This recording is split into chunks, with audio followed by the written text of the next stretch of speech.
If you're like me, you're thinking to yourself, it's been a long day already. If I go now, will anybody notice? That's what I'll be thinking. And a little voice inside your head is saying, go already.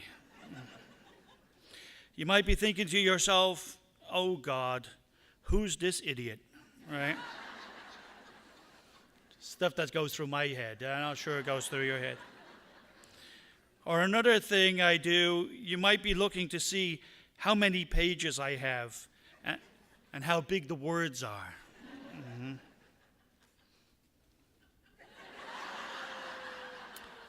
But the words are big. So let me tell you right now, the instructions I was given from Jackie Kaiser, one of the organizers of the event, so we all know where we stand. Father, we want you to go in there, fly around the room 3 times like Superman, dismantle the nuclear arsenal of North Korea, save the world, be funny, and do it all in half an hour.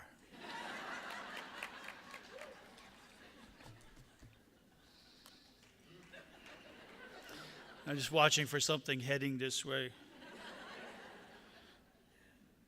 If you don't believe me, you don't know Jackie Kaiser. Really, the instructions I received were, this is true, Father, you are giving the wind-up talk.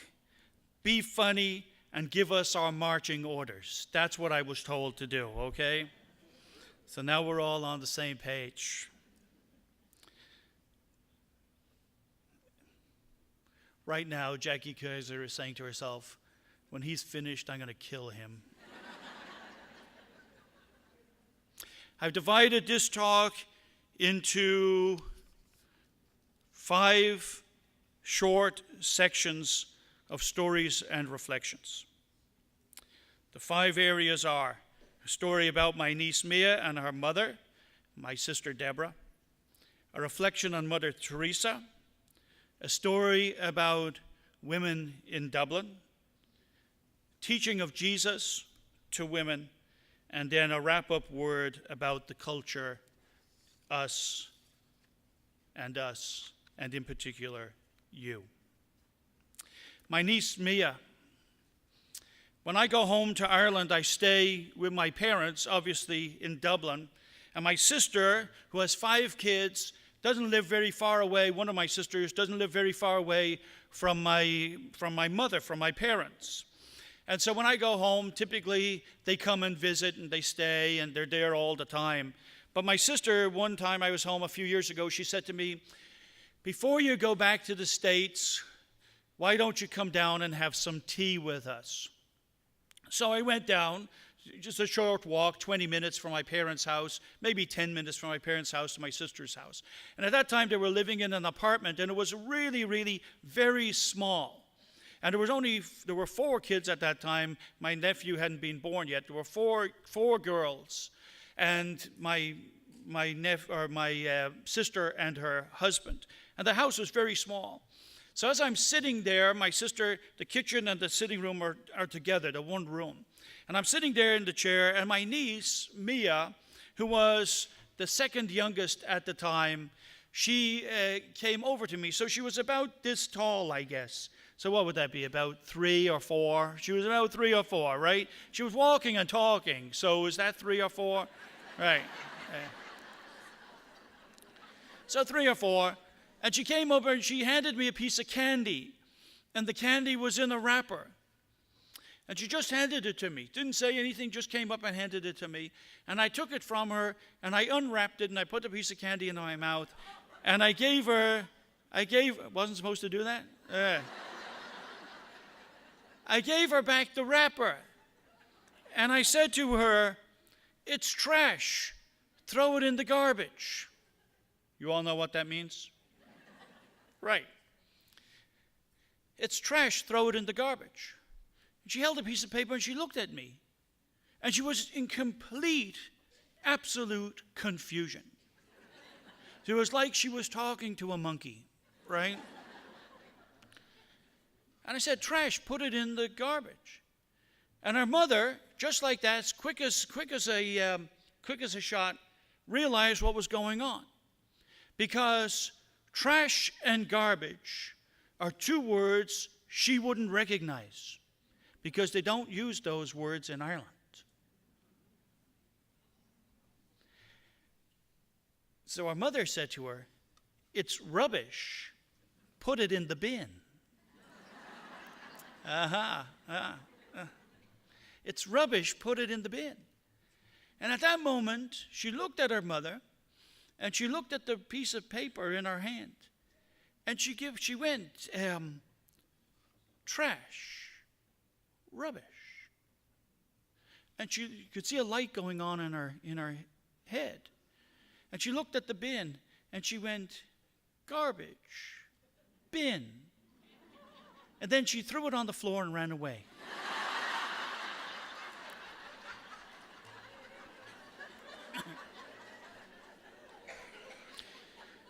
I'm not making that up. That's a completely true story, right? All true. What was the difference? I'd said this to her 2 or 3 times. It's trash, throw it in the garbage. And I could have sat there all day saying to her, it's rubbish, throw it in the bin, it's trash, throw it in the garbage. She would never have made the connection. The reason she made the connection between the words I was telling her and the words her mother was telling her, the reason she was able to learn something new was because of the one who was teaching her. The one who was teaching her, the relationship she has with her mother. That's the reason she was able to learn. It wasn't a simple relationship. It wasn't like her uncle coming home to visit from America, her uncle the priest. It was a relationship that's built over a long time. It was a relationship in which she knows that her mother cares for her. How does she know her mother cares for her? Because she sees that care every day. She doesn't hear it. She sees it. She experiences it. It's her mother who washes her and has washed her since the day she was born. Her mother who dresses her, who feeds her. It was her mother from whom she received her first hug, her first kiss, her first food. She learned her first word from her mother, the first letter she ever wrote, the first number she ever wrote, or ever recognized. She learned from her mother.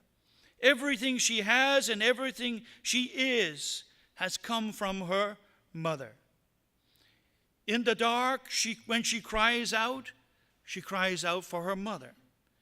When she's hurt, she runs to her mother. The difference is that she knows her mother loves her and would never lead her astray. Her mother is always there. Her mother cares for her. Love makes all the difference. Second point, number 2, Mother Teresa.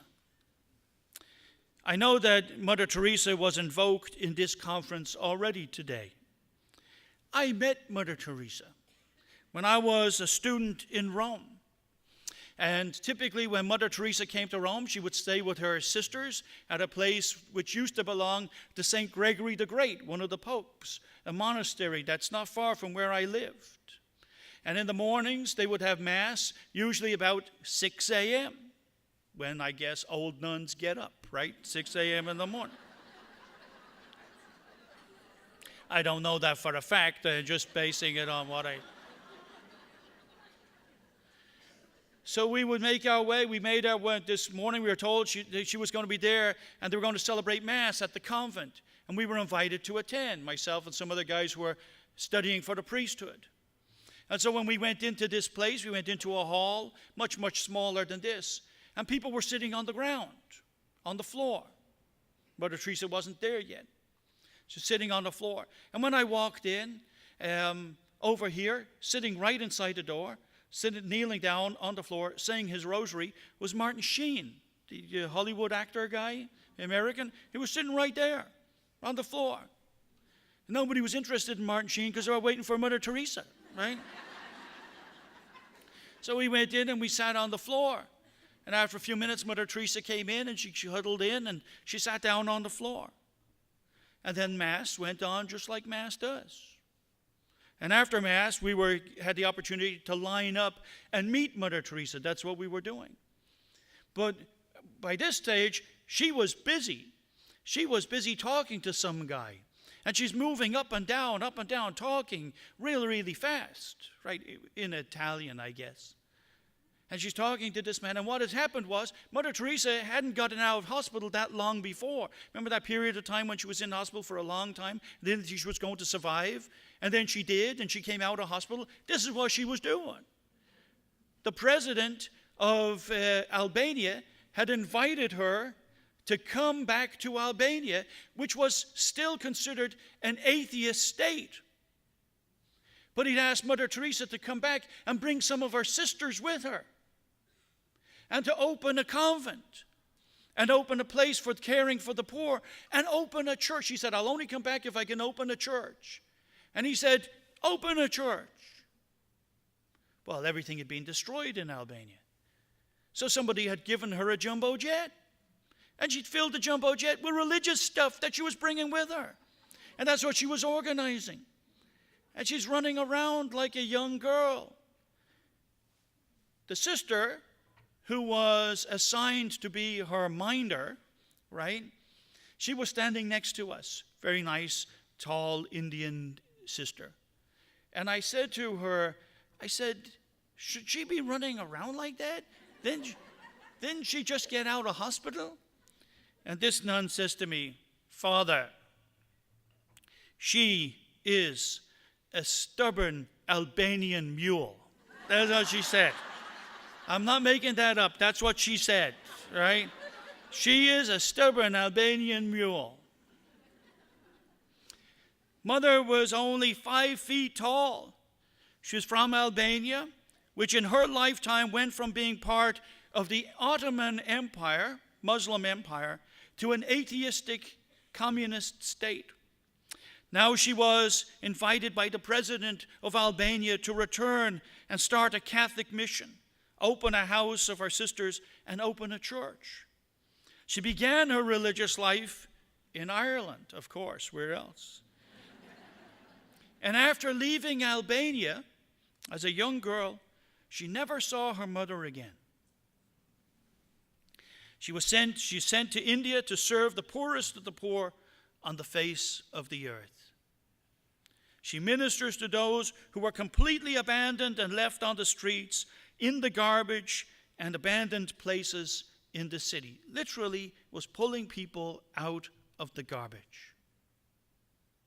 Although she never possessed anything, she managed to change everything. A few years ago, I saw a documentary on the life of Mother Teresa, which showed actual footage of an incident during the Civil War in Lebanon. And Mother Teresa had made her way to Beirut, and the city was torn up. It was a war zone. And in the middle of the crossfire, there was an orphanage with physically and mentally handicapped children, Muslims and Christians, who are trapped between the warring Christian and Muslim factions. They were abandoned for days. No food, no water, bombs and bullets flying through the school and all around.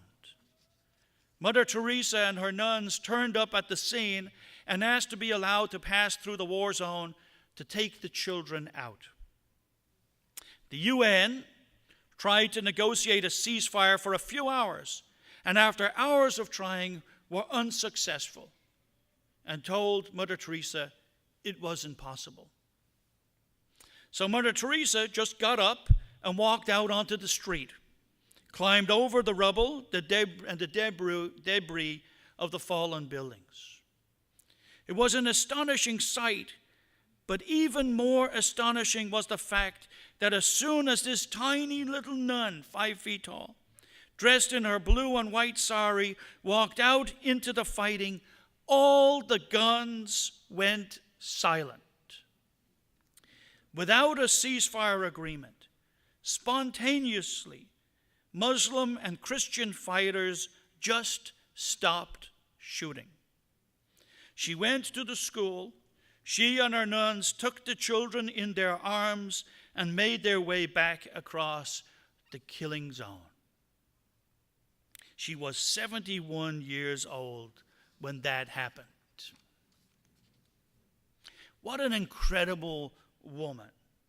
A woman of faith, compassion, vision, but also a woman of action, tenacity, courage, and conviction. One little woman could achieve so much with no power, no wealth, no titles, and no weapons. Just a stubborn little Albanian mule. Her advice to you, quoting her, do not wait for leaders. Do it alone, person to person. 3.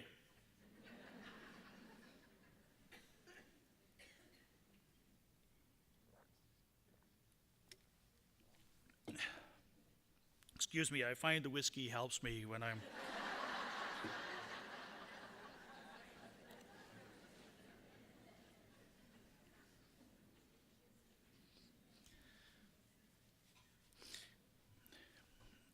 Okay, the women of Dublin, a few young women. As you're aware, I grew up in Dublin. In Ireland, much of the housing is government built and made available for either rent or sale. But government planning is central to housing development and availability in Ireland. Of course, government planning is a synonym for poor planning and poor housing. All right? When I was about 5, my parents had 3 boys. I was the oldest. And we were expecting twin girls. So they moved to a new suburb on the outskirts of the city of Dublin. The government planners failed to plan any suitable shopping areas. The schools' play areas were still building sites, and the schools were still unbuilt. The public transport was not covering the extensive housing development, and there was no action to move on these essential services, although there were about 20,000 families living in this area. I can remember my very heavily pregnant mother taking my 2 brothers and myself to a demonstration where hundreds of other young wives and mothers literally sat down in the road and blocked a busy intersection, stopping the traffic. The demonstration went on for about an hour, but the police were powerless to move them. Not a good image, dragging pregnant women and their children off the street. They made their point, and soon there was movement on all of these issues. These weren't militants. They were mothers, young mothers and young women, fighting for the basic things in life and fighting for their children. Can you show me any greater power in the world than a mother fighting for her child? 4. It's a little cold up here.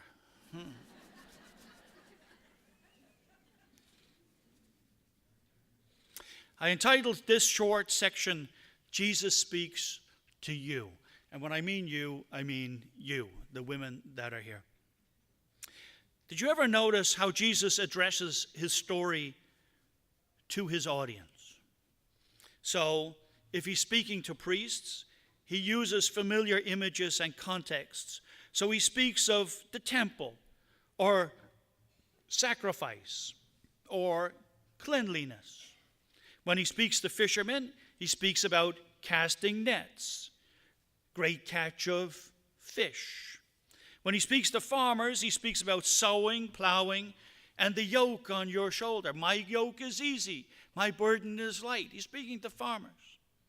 When he speaks to shepherds, he speaks about lost sheep, wolves, lambs, good pasture, the good shepherd searching for the lost sheep, building up protective walls and staying up all night to protect the sheep from danger. He's speaking to shepherds, or people who would understand shepherds. When he speaks to sinners, he tells them the story about the prodigal son. When he speaks to the Pharisees, he speaks about fasting, tithes, and cleanliness. Although this is not an absolute rule, it seems to me that Jesus tends to choose his images and his words to be relevant to the audience that he is addressing, generally speaking. It makes me wonder who he might be talking to when we hear stories about water and salt and light. In a community and age as structured as the Jewish community of Israel at the time of Jesus, these aspects of daily life were generally, although not absolutely, the concern of women. In a sense, Jesus is addressing, in particular, you. In these words, he's addressing you, all women. And he says, you are the salt of the earth. That's what he says. You are the light of the world. You are the water without which there is no life. And further, he says to you, give me a drink, woman at the well. Which, interestingly, tying back to Mother Teresa, is also what he says as he hangs on the cross. I thirst. Give me a drink. Mother Teresa, in all her chapels and all the convents of her missionaries of charity, there's a cross, and underneath is the words, I thirst. And Mother Teresa's point is, you give him something to drink, and he thirsts for you. Without light, there is only darkness, and nothing can grow without light. So without light, there is only death. You are the light of the world. Without light, there is only death. Salt in the ancient world, and even today, was used to draw out the flavor, the true nature of food, and it was used to preserve food before refrigeration. And without food, there is no life. You are the salt of the earth. Water is essential for life. There is no life without water. As well as material life, water has become the symbol of spiritual life. Scientists tell us that it is water that has made it possible for life to exist on Earth, and that without water, as we see on other planets, there is no life. And while water is nourishing, cleansing, refreshing, water is also one of the most powerful forces of nature. Obviously, we know of the damage a tsunami can do. Rivers cut through the landscape, and rising tides threaten to flood coastal lands. But even over time, the smallest drop of water can break down the hardest of rock formations. Water is powerful. So, ladies, Jesus says to you, you are the light of the world. You are the salt of the earth. Without you, there is no life. 5. The roundup.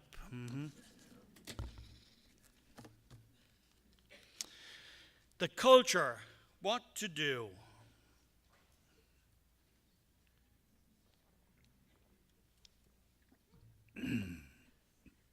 I hear a lot of talk about the culture, especially on Catholic radio and TV, and in literature, I guess. How negative it is, how corrosive, how insidious, and how all-pervading and all-prevailing it is. I agree.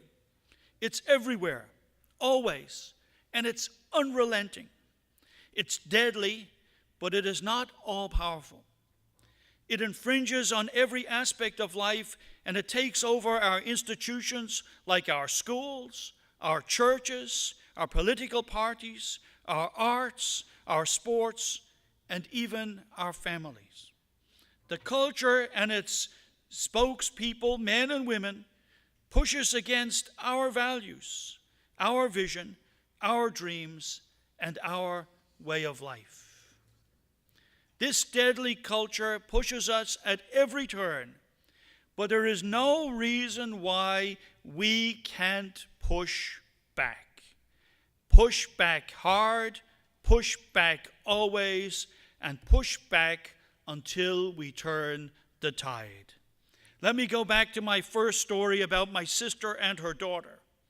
There are no greater movers of culture than mothers. And in today's world, at least in the Western world and in the United States, we can extend this to women in general. I can tell you the most important lesson I learned while studying for the priesthood. Are you ready for this? Most important lesson after 100 years of studying for the priesthood. One day, Father Luke Dempsey, OP, an Irish Dominican, teaching at the Angelicum in Rome, where I went, said to us, "Gentlemen, the most important things we learn in life, we learn at our mother's knee."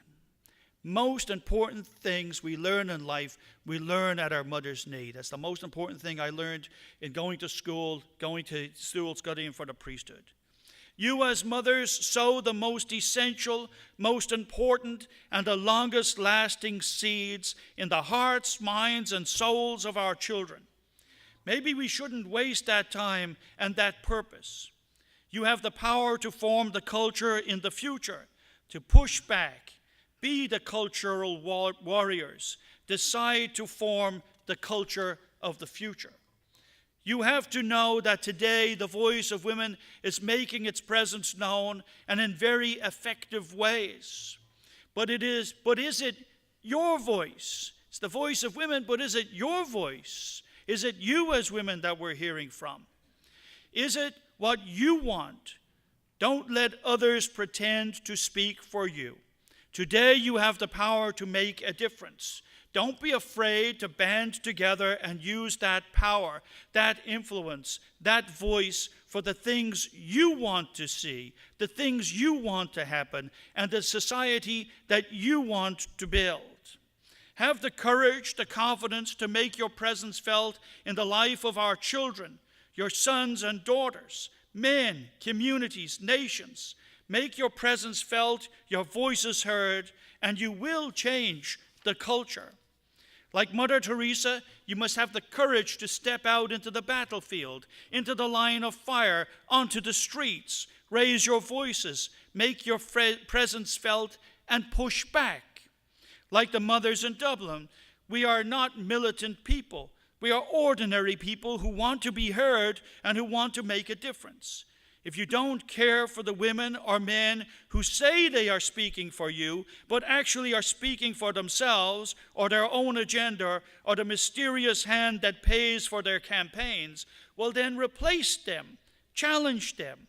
But don't walk away. Don't throw your hands up in the air and give up the field. After all, it's our children that we are fighting for.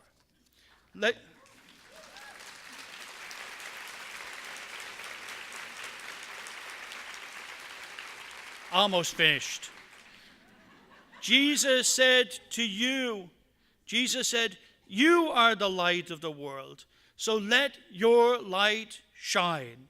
You are the salt of the earth. Bring out its true nature and character. God sent you into the world for this purpose. Things don't just happen, people make them happen. And you are that people. Now, marching orders, right? Now, get out and push back. Thank you.